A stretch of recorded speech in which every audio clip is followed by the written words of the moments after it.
అందరికీ నమస్తే. దైవత్వం ఛానల్కి స్వాగతం.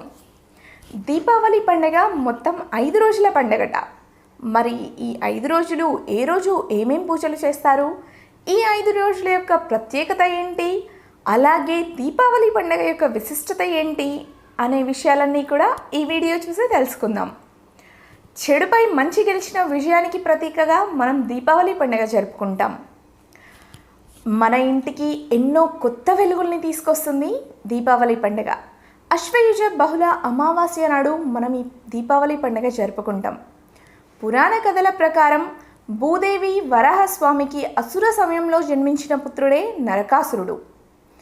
అయితే ఈ నరకాసురుడు తల్లి చేతిలో మాత్రమే మరణించే వరాన్ని పొందాడట. తనకు ఎలాగూ వరం ఉంది కదా అని చెప్పి ముల్లోకాలని ముప్పు తిప్పలు పెట్టసాగాడట నరకాసురుడు. అందుచేత దేవతలు, మునులు, గంధర్వులు అందరూ కలిసి శ్రీ మహావిష్ణువుకి తమ గోడును వెళ్ళబోసుకున్నారట.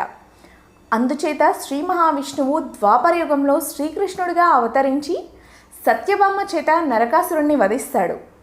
చతుర్దశి నాడు నరకాసురుణ్ణి వధించగా తెల్లారి మనం దీపావళి పండుగ జరుపుకుంటాము. అదేవిధంగా ఇంకొక కథనం ప్రకారం రావణుణ్ణి సంహరించిన తర్వాత శ్రీరాముడు సీతతో కలిసి లంక నుండి అయోధ్యలో అడుగుపెట్టిన రోజుగా దీపావళి పండుగను జరుపుకుంటారట. మరి ఈ పండుగ 5 రోజుల పండుగ అని చెప్పి చెప్తున్నారు. ఈ 5 రోజులు కూడా ఏమేం చేస్తారు అనే విషయాలన్నీ కూడా తెలుసుకుందాం. ఇక ఈ పండుగను కొన్ని ప్రాంతాల్లో 5 రోజుల పాటు సెలబ్రేట్ చేసుకుంటారు. అయితే వాస్తవానికి దీపావళి 5 రోజుల పండుగ. అశ్వయుజ బహుళ త్రయోదశితో ప్రారంభమైన దీపావళి వేడుకలు కార్తీక శుద్ధ విద్యతో ముగుస్తాయి. అందులో మొదటి రోజున ధన త్రయోదశి. అశ్వయుజ బహుళ త్రయోదశిని ధనత్రయోదశిగా జరుపుకుంటారు. ఈ రోజున బంగారం, వెండి ఆభరణాలను పూజలో పెడితే లక్ష్మీదేవి అష్టైశ్వర్యాలను ప్రసాదిస్తుందని నమ్ముతారు. ఈ రోజున కొందరు బంగారం, వెండి కొనుగోలు చేయడాన్ని సెంటిమెంట్గా భావిస్తారు. క్షీరసాగర మదనంలో 5వ రోజు లక్ష్మీదేవి ఆవిర్భవించిందని, అందుకే ఈ రోజు అమ్మవారికి భక్తి శ్రద్ధలతో పూజిస్తే ఐశ్వర్యం సిద్ధిస్తుందని విశ్వసిస్తారు. ఇదే రోజు మరో ప్రత్యేకత ఏంటంటే ఆరోగ్యానికి, ఔషధాలకి అధిపతి అయిన ధన్వంతరి జయంతి. ఆయన కూడా క్షీరసాగర మదనంలో లక్ష్మీదేవి, కామధేనువు, కల్పవృక్షం, ఐరావతంతో పాటు ఆవిర్భవించాడు. ఓ చేతిలో అమృత భాండం, మరో చేతిలో ఆయుర్వేద గ్రంథంతో పాల సముద్రం నుంచి ఉద్భవించారని, అందుకే ఆరోగ్యం కోసం ధన్వంతరిని కూడా పూజిస్తారు. మహావిష్ణువు అంశ అయిన ధన్వంతరిని పూజిస్తే లక్ష్మీదేవి అనుగ్రహం కూడా లభిస్తుందని చెబుతారు. 2వ రోజు నరక చతుర్దశి. అశ్వయుజ బహుళ చతుర్దశిని నరక చతుర్దశిగా జరుపుకుంటారు. అంటే దీపావళి ముందు రోజు అన్నమాట. ఈ రోజు నువ్వుల నూనె పట్టించుకొని తలంటు పోసుకుంటే దోషాలు పోతాయని చెబుతారు. నరకాసుర వధ జరిగిన ఈ రోజు నుంచే క్రాకర్స్ కాల్చడం మొదలు పెడతారు. ఇక 3వ రోజు దీపావళి అమావాస్య. అశ్వయుజ అమావాస్య రోజున దీపావళి పండుగ. సంధ్యా సమయంలో లక్ష్మీ పూజ చేస్తారు. అనంతరం స్వీట్స్ తిన్నాక ఇల్లంతా దీపాల వెలుగులతో నింపేసి బాణసంచా కాలుస్తారు. ఈ రోజు లక్ష్మీ పూజ చేస్తే వ్యాపారం వృద్ధి చెందుతుందని భావిస్తారు. ఇక 4వ రోజు బలిపాడ్యమి.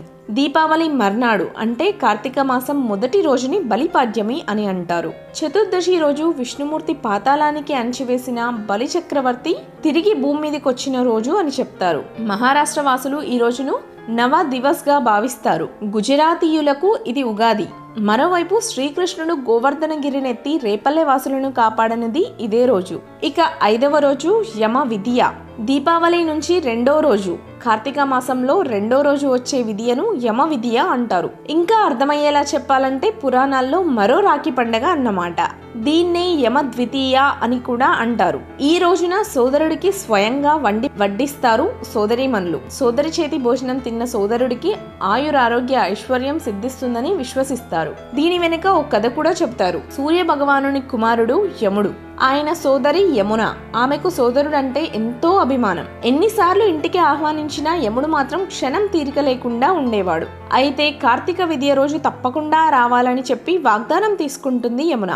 యముడు కూడా తనను ఎవ్వరూ ఇంటికి పిలవరు, పైగా స్వయానా తోబుట్టువుకి వాగ్దానం చేసి వెళ్లకుండా ఉండడం భావ్యం కాదని భావించి ఇంటికి వెళ్తాడు. యముడిని చూసి సంతోషించిన యమున అభ్యంగన స్నానం చేయించి తిలకం దిద్ది స్వయంగా వంట చేసి ప్రేమగా వడ్డిస్తుంది. సంతోషించిన యముడు సోదరిని ఏదైనా వరం కోరుకోమంటాడు.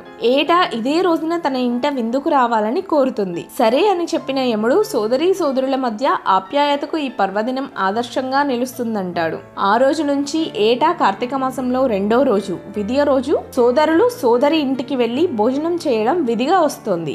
రాఖీ రోజు అన్నదమ్ముడు సోదరికి కానుకలిస్తే భగనీ హస్త భోజనం రోజు సోదరుడికి భోజనం పెట్టి కొత్త వస్త్రాలు అందిస్తోంది. ఇవి దీపావళిలో మనం జరుపుకునే 5 రోజులు 5 పండుగలు. ఏ పండుగలు జరుపుకుంటాం అనే విషయాలు తెలుసుకున్నాం కదా.